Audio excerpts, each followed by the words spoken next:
Oke guys, sekarang kita sudah sampai di kedai makan. Kita singgah sebentar di sini mau makan siang dulu.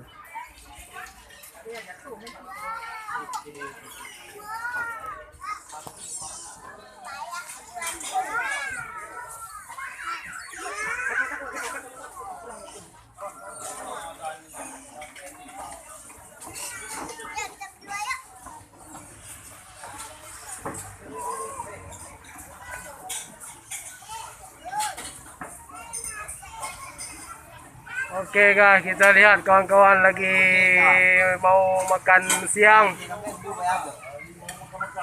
Ini dari pagi belum makan nih kawan nih. Ini sudah lapar semua nih. Oke, kita ada tengok lauknya, ada ayam, ayam bakar, ada buah manuk, wacu.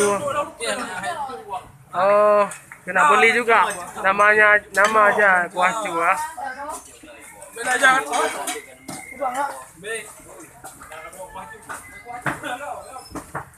Kita sedang berada di warung Kaki Kulu, Cau Jempah, Aceh Besar.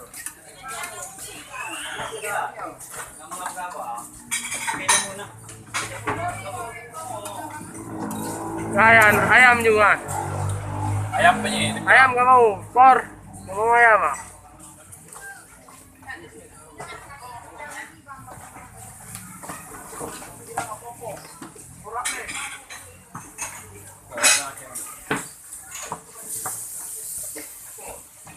Oke, ini sopirnya nih, Mas MB ini.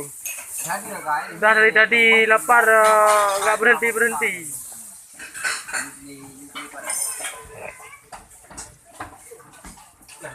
Ini dari ada kawan dari Papua ada 2 orang. Dia tengah lapar.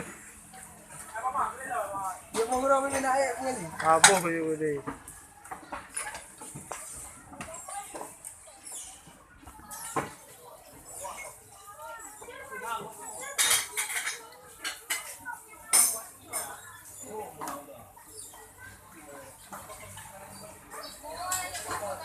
Acok wacu boleh.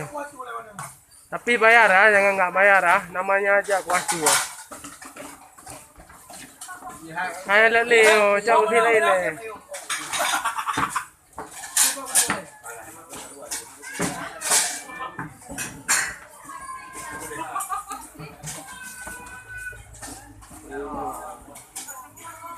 Ini lauknya asam pedas, ini kuah lemak. Aduh, apa kau mana? Kapal mau kadang